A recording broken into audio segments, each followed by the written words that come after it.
Hello बच्चों।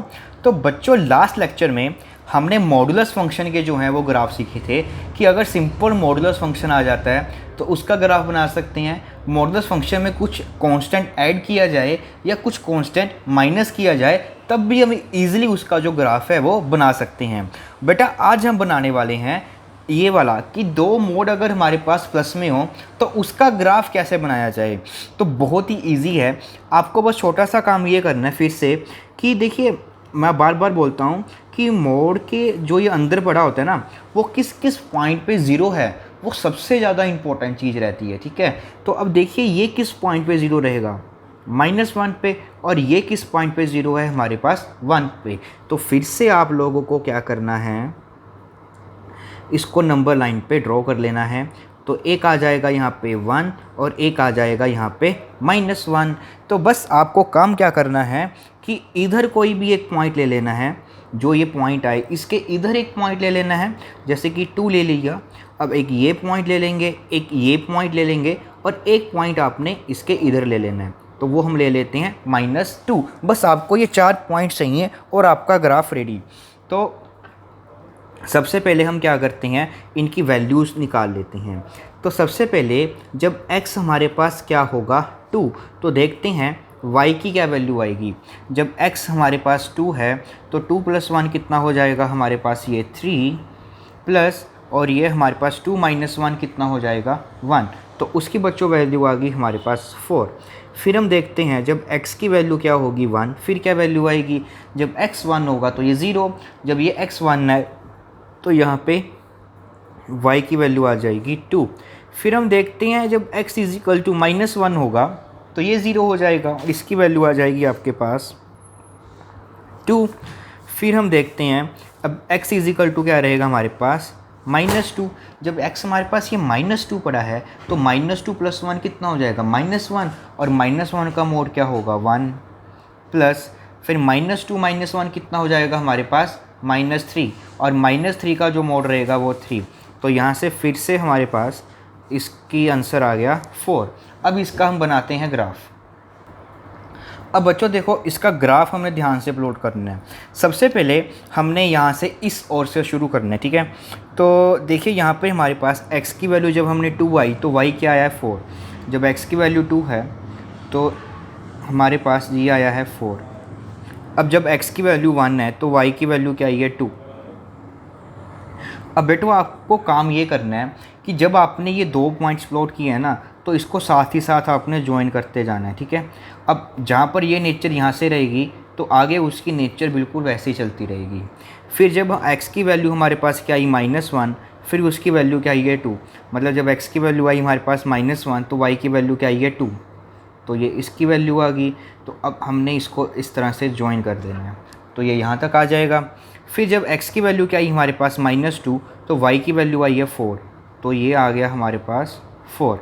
तो अब की बार हमने थोड़ा सा इसको इस तरह से और इस वाले को इस तरह से जो है वो ज्वाइन कर देना है। तो बच्चों यहाँ से हमारे पास ये क्या बन गया, ये वाले फंक्शन का ग्राफ बन गया। मतलब कि यहाँ तक आपका ग्राफ बनेगा और ये एज इट इज़ कंटिन्यू रहेगा हमारे पास, क्योंकि इधर में वो स्ट्रेट लाइन बनेगा, इधर भी वो स्ट्रेट लाइन बनती है, तो इसलिए ये भी बिल्कुल ऐसे जाएगा और ये भी बिल्कुल ऐसे ही आपके पास जाएगा। तो बहुत ही सिंपल है इसका ग्राफ। अब देखिए आपको इसका ग्राफ तो बनाना आ गया। अब देखिए इस ग्राफ की हेल्प से हमारे पास बहुत सारे क्वेश्चन हैं वो इंट्रोड्यूस हो सकते हैं। बस आपको ग्राफ देखना आना चाहिए, ग्राफ पढ़ना आना चाहिए।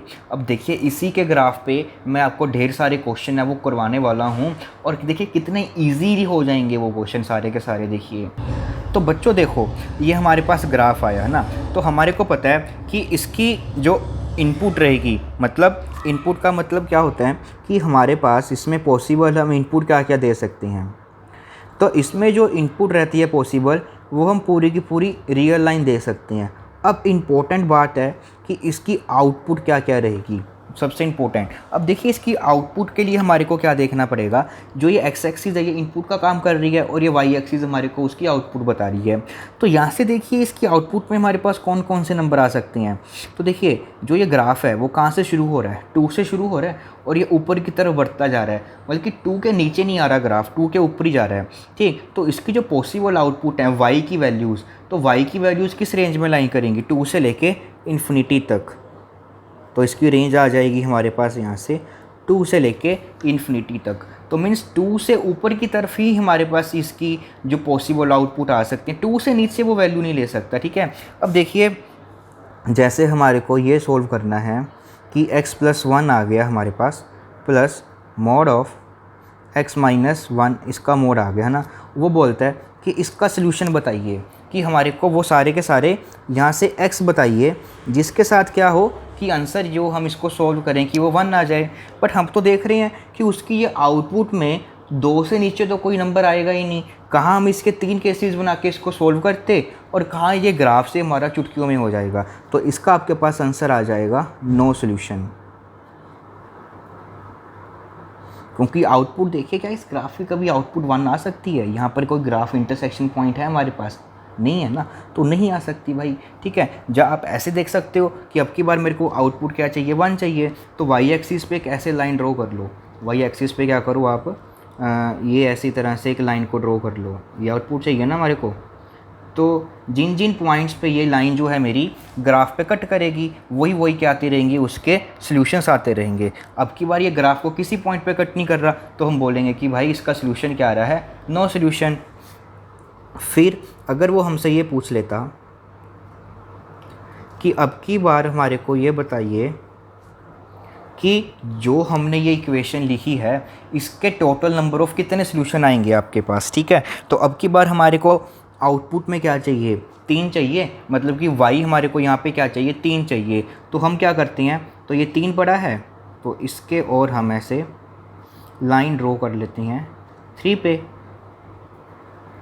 तो देखिए अब की बार वो किन किन पॉइंट्स पे कट कर रहा है ग्राफ को, 2 पॉइंट्स पे कट कर रहा है। एक तो वो कुछ यहाँ पे कट कर रहा है और एक वही पॉइंट यहाँ पे कट कर रहा है। तो मीन्स एक ये और एक ये हमारे पास इस इक्वेशन के नंबर ऑफ़ सॉल्यूशन, मैं एग्जैक्ट सॉल्यूशन नहीं बता रहा आपको, that is the number of solutions. तो इस इक्वेशन के हमारे पास नंबर ऑफ़ सॉल्यूशंस कितने आ जाएंगे, 2 आ जाएंगे। ठीक, अब उसी तरह से अगर मैं पूछता कि बताइए कि जो ये हमारे पास इक्वेशन है इसके टोटल नंबर ऑफ़ सॉल्यूशंस कितने आ रहे हैं। ठीक है, तो हम 4 पे बना लेते, तो कितने आ रहे हैं, 2 आ रहे हैं। अगर मैं यहाँ पर 20 लिख दूँ तो अब की बार मेरे पास कितने सॉल्यूशन आएंगे, फिर भी तो 2 ही आएंगे, इसको एक्सटेंड कर लो। ठीक है, अब सबसे इम्पोर्टेंट जब हम ये करते हैं कि ये बताइए कि जब इसकी वैल्यू क्या है 2, तो इसके कितने सॉल्यूशन आ रहे हैं। तो हमारे को क्या करना पड़ेगा कि एक्स वाई 2 पे इस पे लाइन ड्रॉ करनी पड़ेगी। देखिए यहाँ से, तो अब देखिए जो ये ब्लैक वाली है वो ग्राफ को कितने पॉइंट्स पे कट कर रही है, इन्फिनिटी मैनी पॉइंट्स पे कट कर रही है। और किस रीजन में कट कर रही है, इस रीजन में कट कर रही है। ठीक है, तो मतलब कि अब की बार इसके पास बेटा हमारे पास कितने सोल्यूशन आ जाएंगे, इनफाइनाइटली मैनी सॉल्यूशंस। कहाँ से लेकर कहाँ तक, -1 से लेके 1 तक इसके पास हमारे पास क्या आएंगे, इनफाइनाइटली मैनी सॉल्यूशन। क्योंकि अब की बार हमारे को यहाँ पे 2 चाहिए, तो 2 पे हम एक डॉट लाइन लगा देंगे और ये हमारे पास ग्राफ को इस लाइन में जो है वो कट करेगा इतने रीजन में, और उसके कॉरस्पॉन्डिंग ये पॉइंट्स कौन से आएंगे जहाँ जहाँ पर वो कट करेगा, ये सारे के सारे पॉइंट्स आएंगे। देखिए यहाँ से लेके यहाँ तक। ठीक, तो -1 से लेकर 1 तक सारे के सारे क्या होंगे, इसके हमारे पास सॉल्यूशन आ जाएंगे। तो ये एनालिसिस है हमारे पास एक ग्राफ की। स्टार्टिंग में आपको थोड़ी सी दिक्कत हो सकती है इनपुट आउटपुट को समझने के लिए, बट अगर एक बार ये आपके दिमाग में ये चीज़ पड़ गई तो आगे का काम आपका काफ़ी आसान हो जाएगा। आप चुटकियों में आप क्वेश्चन को कर सकते हो। ये ग्राफिकल अप्रोच हमने तभी अप्लाई करनी है जब हमारे पास क्या होगा, नंबर ऑफ़ सॉल्यूशन पूछेगा। इससे हम एग्जैक्ट सॉल्यूशन नहीं बता सकते ज़्यादा, ठीक है, पर नंबर ऑफ़ सॉल्यूशन हम इमीडिएटली बता सकते हैं कि इसका अब बता लीजिए नंबर ऑफ़ सॉल्यूशन बताइए हमारे को कैसे होगा। तो वो सारे के सारे क्वेश्चंस जो हैं हम करने वाले हैं ग्राफ से। ठीक। अब देखिए बच्चों, जैसे कि हमारे को इस वाले का ग्राफ बनाना है, ठीक है। तो अब देखिए इसमें एक अच्छा क्वेश्चन है, हम कैसे करेंगे इसको। सबसे पहले पॉइंट्स देखेंगे वो कहाँ कहाँ पे ज़ीरो है। ये हमारा 1 पे ज़ीरो होगा, ये हमारा 0 पे ज़ीरो होगा, और ये हमारा -1 पे क्या होगा, 0। तो हम ये तीनों के तीनों जो पॉइंट्स हैं अपनी नंबर लाइन पे बना लेते हैं। यहाँ पे ये 0, यहाँ पे ये 1, और यहाँ पे होगा -1। और हमारे को एक इधर पॉइंट लेना है 2, एक पॉइंट लेना है इधर, वो आ जाएगा -2। अब हमने इसका ग्राफ बनाते हैं और देखते हैं, पहले इसकी वैल्यूज़ निकाल लेते हैं। जब बेटा हमारे पास x की क्या वैल्यू होगी, 2, तो देखिए जब x को हम 2 पुट करेंगे तो 2 - 1 कितना जाएगा, 1। 2 पुट करेंगे +2, और ये +3, तो ये आ जाएगा 6। फिर हम 1 ले लेते हैं कि 1 पे इसके देखते हैं, जब इसमें 1 डालेंगे तो ये 0, और ये 1 आ जाएगा, और ये भी 2 आ जाएगा, और ये बन जाएगा हमारे पास 3। फिर हम इनपुट करते हैं x = 0, तो जब 0 डालेंगे तो ये बन जाएगा -1, और -1 का मोड आ जाएगा 1 + 0 + 2, और फिर से ये हमारे पास पॉइंट है वो आ जाएगा 3। फिर हम करते हैं यहाँ से x = -1, जब -1 डालेंगे फिर से हमारे पास ये -1 डालेंगे तो ये -2 बन जाएगा, तो -2 दैट इज़ 2, ये 1 बन जाएगा, और यहाँ पर आ जाएगा हमारे पास जब -1 डालेंगे तो ये 0 बन जाएगा, दैट इज़ जब हम इसमें -1 डालेंगे तो ये 2, ये 1, ये हमारा बन जाएगा 0। तो इसका आंसर आ जाएगा 3। तो यहाँ से भी क्या आया, 3। फिर हम पुट करते हैं -2, जब -2 डालोगे तो ये -3 बन जाएगा, डैट इज़ +3, -2 डालेंगे तो 2, ये 1 बन जाएगा, और यहाँ पर आ जाएगा 6। तो देखिए इसका अब हम ग्राफ बना लेते हैं आइडियल से। तो ये रही हमारे पास कोऑर्डिनेट एक्सिस,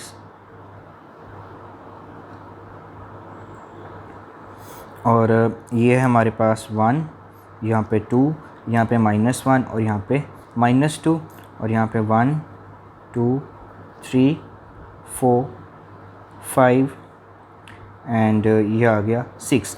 तो देखिए जल्दी से ग्राफ बनाते हैं। 2 पे इसकी वैल्यू आई है हमारे पास 6, और 1 पे इसकी वैल्यू आई है 3। तो अब इनको ज्वाइन कर देंगे हम ऐसे, और फिर से अब 0 पे उसकी वैल्यू क्या है, 3, तो डैट मीन्स इस पे ये सेम रहेगा, तो ये ऐसे ज्वाइन हो जाएगा। अब -1 पे भी वैल्यू क्या है उसकी, 3, तो ये पॉइंट आ गया। अब फिर से इसको ज्वाइन कर देते हैं। फिर -2 पे वैल्यू आई है 6, तो ये आ जाएगा, तो हम इसको कुछ इस तरह से ज्वाइन कर देते हैं। तो ये बन गया बच्चों हमारे पास इसका ग्राफ। अगर जितने भी ये हमारे पास आ जाएं तो वैसे ही हम उसका जो ग्राफ है वो बना सकते हैं, ठीक है। अब देखिए इस ग्राफ में हम एक और क्वेश्चन करते हैं। अब जैसे वो पूछ लेता हमारे पास इसी ग्राफ में से वो पूछ लेता, find the minimum value of mod of x - 1 plus mod x plus mod of x + 1। अगर वो हमारे से इसकी क्या पूछ ले, मिनिमम वैल्यू, तो बेटा इसको करने का सिर्फ एक ही मेथड है कि आप क्या करें, इसका ग्राफ बनाएं। और ग्राफ बनाकर देखिए कि ग्राफ सबसे जो इसकी आउटपुट है y, वो सबसे कम कहाँ पर आ रही है, डेट इज़ 3। तो हम लिखेंगे कि इसकी जो मिनिमम वैल्यू है वो कितनी आ जाएगी, 3 पे आ जाएगी, ठीक। और अगर वो हमारे से ये भी पूछ ले कि ये जो 3 मिनिमम वैल्यू आई है वो ऐसी कितनी इनपुट पे आई है, कि हम क्या क्या इनपुट करें कि इसकी वैल्यू 3 रहेगी, तो वो आंसर आ जाता है। अब देखिए ये हमारे पास पड़ा है, तो हम इनपुट 3 चाहिए, तो अब हमारे को इनपुट 3 चाहिए ना, तो इनपुट 3 चाहिए, तो y = 3 वाली लाइन लगा दें हम। तो ये बन गई हमारे पास y = 3 वाली लाइन, ये बन गई। तो अब ये ग्राफ को कितने रीजन में कट कर रही है, यहाँ से लेकर यहाँ तक, मीन्स एक तो -1 से लेके 1 तक इस रीजन में क्या कर रही है, वो इसको कट कर रही है। तो डैट मीन्स हम जब x को क्या पुट करेंगे, क्लोज्ड -1 से लेके 1 तक, ठीक है। तो इसमें जो मर्जी आप इनपुट करते रहो, इसका आंसर हमेशा क्या आने वाला है, 3 आने वाला है। तो देखिए वो ग्राफ के ऊपर कुछ भी उलझाने के लिए कुछ भी ऐसा क्वेश्चन है वो पूछ सकते हैं, ठीक है। तो है कुछ भी नहीं है, ये सिंपल सा आपको ग्राफ है वो बनाना आना चाहिए। तो यही है हमारे पास मॉडुलस में। और अगले क्लास में हम एक बहुत ही अच्छे क्वेश्चन करने वाले हैं इसकी मॉडुलस की ग्राफ पे, ठीक है। तो अच्छे अच्छे क्वेश्चन है वो करेंगे, जैसे कि आपका पूरा एकदम से ना ये टॉपिक मॉडुलस वाला खुल जाए, अच्छे से आपको समझ में आ जाए कि उसका ग्राफ कहाँ से कहाँ जा रहा है और उसके सॉल्यूशन हमारे को किस तरह से इक्वेशंस के फाइंड आउट करने हैं हमने।